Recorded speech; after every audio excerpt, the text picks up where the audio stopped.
Amina was sent away from her hut in Mekond with her mother's sharp words, "Get out forever."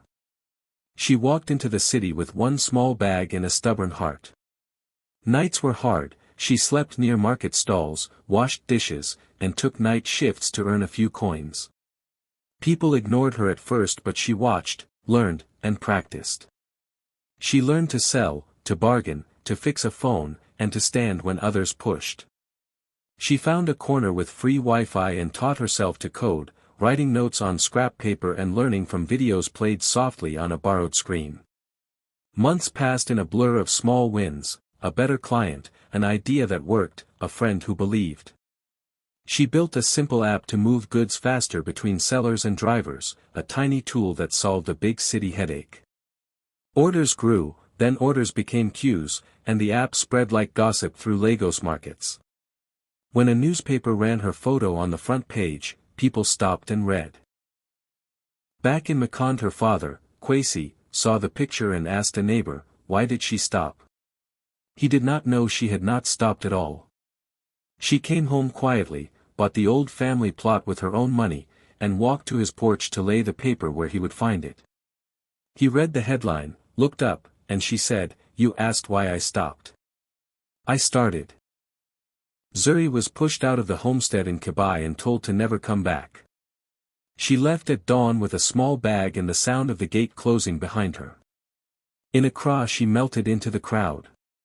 No one in the city knew the girl from the red mud village. She swept floors in a busy office building, washed dishes at night, and kept her head down so people would not ask questions. She learned to move without being noticed, but inside she kept a quiet flame. While her hands cleaned other people's offices, her mind read old law books borrowed from a kind librarian. She studied in stolen hours, under street lamps, in the back of the mosque, on buses when she had time. She found a mentor, an older woman who taught her the basics of law and trusted her to photocopy files and file letters. Zuri did not tell anyone about her plan. She trained to be a paralegal in secret because she wanted to fix the wrongs done to people like her. One cold morning she asked to see the land records for a strip of hills outside Kibai. The papers smelled like dust and money. As she read, patterns came into focus. Names kept repeating. Shell companies. Signatures that did not match. A map that had been redrawn overnight. Her hands shook when she realized what it meant. Her father had signed deals that stole land from poor families and passed them to his cronies. She could have screamed then and there. Instead she kept collecting proof. She traced bank transfers, copied ledgers, found witnesses who had been paid in hush money, and wrote down each lie like a list of names to remember. Then she went to court. She filed papers that froze the suspicious sales, the deals that had been made while people slept. Her mentor stood with her. So did the neighbors who had been cheated. The case moved slowly but the freezes held. Money stopped moving through the hidden accounts and the cronies began to worry. Weeks into her exile, while she worked late at the legal aid office preparing another bundle of evidence, there was a knock at her mentor's door. Her father stood there, looking hollowed out, asking why Zuri had stopped coming to the homestead. He had no idea she was the woman in the small office who had just filed the injunction that held his fortune in place. The story broke on national television the next evening. Cameras followed Zuri as she walked into the courthouse with her quiet bag and steady hands. Reporters called her calm and determined. The same men who had laughed when she left now watched her speak in a clear voice that told the truth. Her father's name was on the screen. His cronies could not meet the eye. Zuri did not shout. She did not need to. Her documents and the witnesses did the speaking for her. In the end she returned not for revenge but to open the gate of justice for those who had been pushed out. She stood before the families who lost land and said simply, "I never stopped. I only learned how to make the law listen." Ngozi was thrown out of her small village of Ojo after her mother shamed her in front of everyone and told her to leave. She walked away with only a thin bag and the echo of the words that had closed the door on her life there. In the city of Port Benny she slept on a bench the first night and ate roasted plantain from a street cart the next. She had no place to go, but she had a voice that would not be quiet. By day she washed dishes and folded laundry in a tiny back room. By night she stood under lamps on the busy waterfront and sang for coins. People at first only gave her loose change. Some laughed. Some turned away. But her songs were honest and sharp. She sang about shame and about doors that close and about walking through rain alone. A tourist filmed one of those nights because her voice caught him by surprise. The video was short and simple. In it Ngozi closed her eyes, held the microphone with both hands, and sang like every word could break or heal. The recording spread fast. People shared it with friends. Voices in other cities joined the chorus online. Millions watched the woman from Ojo who sang the pain of being sent away. The city began to call her by her name. Doors opened. Small clubs invited her to play. A radio producer sent a message. Sponsors offered a small stage and then a larger one. Each time she stepped up she told the same story with new lines and new strength. Her father, Obinna, who had once mocked her and refused to listen, saw the video in a shop while buying yams. He turned pale and asked the neighbors loudly, "Why did she stop?" The question hung in the air because he did not know that she had not stopped at all. Months later Ngozi stood under a bright white light in a stadium packed so full people stood at the back. The same men who had laughed at her in Ojo watched on screens. She opened the show with a song she had written called The Door That Swung Closed. The first verse named the place she came from. The chorus walked the audience through the moment the gate shut and then through the moment she walked out. By the second chorus the crowd was not just listening. They were singing her lines back at her. Phones raised like stars. Faces wet with tears. Her father sat somewhere in the crowd, small and unsure, while thousands chanted her name. She did not rush to shout at him or to make him disappear. She held the microphone and let the song finish. The music did the work. When the last note faded, Ngozi looked out over the stadium and felt a small peace. The door that swung closed had been the thing that opened everything else. Alma was thrown out on the roadside in Lamu with nothing but a small bundle and the taste of dust in her mouth. She sat by the road for a long time and watched people move past like the sea. At first she begged, then she washed dishes in a tiny hotel for a few coins, and when the owner was kind she kept extra plates to clean for free so she could sleep in the back room. She noticed the scraps people left behind, bright pieces of cloth, frayed and stained, and something in her took a quiet hope. She began to collect those discarded fabrics, rinsing them at night under a single bulb, pressing them with a borrowed iron, folding them into shapes that fit a head, a face, a mood. Her first head wraps were simple and small, but she learned to match colors, to fold a corner just so, to make a stranger stop and smile. She sold the first one to a woman who worked at the market. The woman wrapped it around her head and came back the next day with a friend. Word moved slow at the start and then faster than she expected. With every sale Alma saved little by little, hiding coins in a tin that she buried under a loose tile in the room she rented. She used a phone with a cracked screen and learned to take photos that made the head wraps look like they belonged on a famous woman. She posted those pictures online and wrote short notes about where the fabric came from and who made it. People liked the story of beauty made from what others threw away. Orders grew beyond the town. A blogger in another country shared one of her pictures and then another. Small shops asked to stock her wraps. Women from cities sent messages saying the wraps made them feel proud. Alma kept working nights, sewing faster, teaching 2 young girls in the neighborhood how to fold edges and tie knots. She paid them small wages and told them the truth: you can make money and keep your dignity. Her brand became a name people whispered at markets and typed into search bars. A shipment arrived and Alma stood at the dock with her tin of savings and a stack of cloth and did not let herself be afraid. Months after she left, her father Juma stood at a market stall where he used to sell small things and asked aloud, "Why did she stop?" Neighbors shrugged. He did not see the posts, the pictures, the women wearing her wraps in far places. He did not know she had not stopped, she had only started.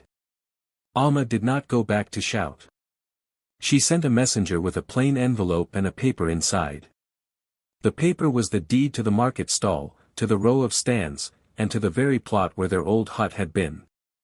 On the bottom line she had written 4 simple words: "You asked why I stopped. I started." Lupita was thrown out of her home because she would not agree to a marriage her mother chose. She left before dawn with only a small bag and a heavy heart. At first she slept on a friend's floor and took the kind of work that let her read at night. She washed clothes, cleaned houses, and did odd jobs, but she kept a lamp on after midnight and opened books. She read law books slowly and carefully, learned the words that felt like keys, and found a quiet woman lawyer who let her sit in the back of the office and watch trials. Lupita studied while others slept. She carried notes in her pocket, asked questions whenever she could, and worked 2 jobs to pay for the exam they call the bar. The day she passed, she did not jump or shout. She sat on a bench and folded her hands and felt the weight of the moment like a new coat. Word of her passing moved like a small light. She joined a legal aid clinic and began to stand for villagers who had no money or voice. She learned how to speak so that judges would listen and how to file papers that could stop a wrong before it turned into ruin. In the years that followed, Lupita became known in Ngolo as a person people could trust. She took on landlords who cheated tenants, companies that cut riverbeds, and traders who stole wages. Her work made some men angry, but it made many families safe. Meanwhile her father Tamba stayed in the village and kept asking neighbors where his daughter had gone. He thought she had vanished from his life. He did not know she had been building a life that would help others. Then one day a client came to Lupita with a case against a company that had been using a front to take land and money from poor families. The company was tied to a name her father knew and trusted. Lupita did not tell anyone she would be the one in court that morning. She prepared papers that asked the judge to stop the company from moving money and selling the land until the court could look closely at what had happened. In the courtroom her father sat in the public seats, puzzled when people pointed and whispered. Lupita stood in front of the judge with a pile of documents and a calm voice. She handed the injunction to the court. The gavel paused. The judge signed. The company's accounts were frozen. Men who had smiled while the village lost land now stared at their empty ledgers. Cameras were there because the case mattered, and they followed Lupita as she walked out with her client. She did not shout or celebrate. She looked at her father across the room, and when he later asked aloud where she had gone, she walked to him and placed the court papers on the table. She said, quietly, "You asked why I stopped. I started." F was pushed out of her parents' compound in Aquila with a single order to leave and never return. She walked until the trees opened and the land smelled of salt. The coast took her in. At first she slept under a fishing net and traded small chores for food. She met an old woman who kept a low house of bright glass bottles and drying leaves. The woman taught F the names of roots and how to boil them so they did not lose their strength. F learned to listen to plants and to people. She learned which leaf eased fever and which root quieted a cough. She learned how to grind bitter bark into a paste that softened scars on skin and on memory. She learned the quiet work of tending both body and dignity. People came to the wise woman and then to F. A fisherman with a limp came back to his boat straight and steady. A young mother who had been called bad names because her baby would not sleep found rest after F mixed chamomile and sea salt and spoke calm words while she warmed the baby. Word moved from mouth to market to road, and soon women from other towns came carrying old wounds and older shame. F treated bruises and broke curses of gossip by simply making people well and by naming the truth of what had happened to them. She taught some to plant small patches of herbs behind their houses and showed children how to press leaves into paper to remember names. With time she opened a small hut with woven walls and a low sign that read healer. She charged little or nothing and treated many. Her hands grew sure and kind and her eyes learned to read a person's hurt before they spoke it. Back in Aquila people began to ask and to wonder. The neighbors sent quiet messages to her father Chidike asking why F had stopped tending the family garden. The message reached him like a curious wind. He came down the road when the rains had tired him. He arrived thin and slow and weaker than the stories about him. He stood at the edge of the village and someone pointed toward the little hut by the shore. Chidike did not know his daughter had learned how to bend medicine to mercy. He did not know she had become the reason some people walked again. F met him by a small pot of warm broth and sat with her hands folded.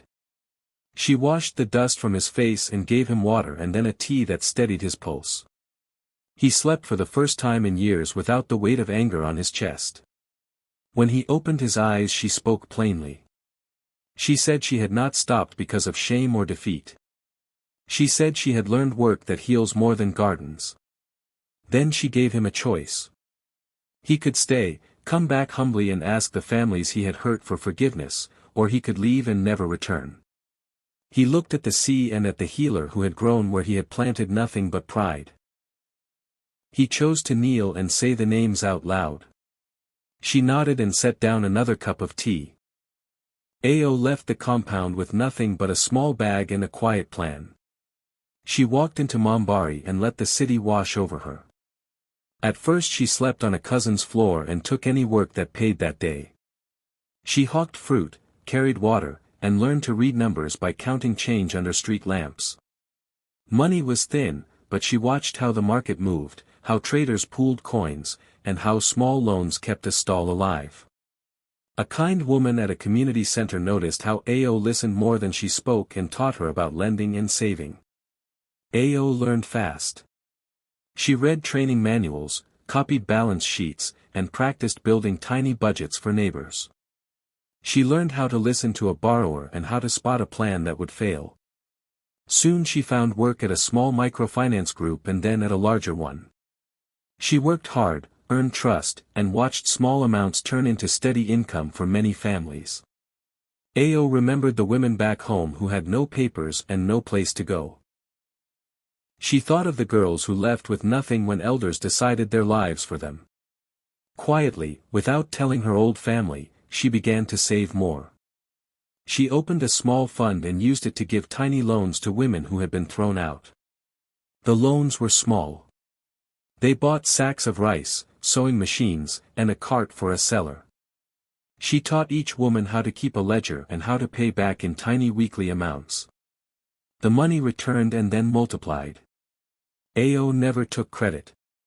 She stayed out of the pictures. She did not stand on stages. She met borrowers in markets and alleys and taught them how to grow their work. Over time dozens of women had steady businesses and families fed. News of the loans slipped back to her village like a rumor.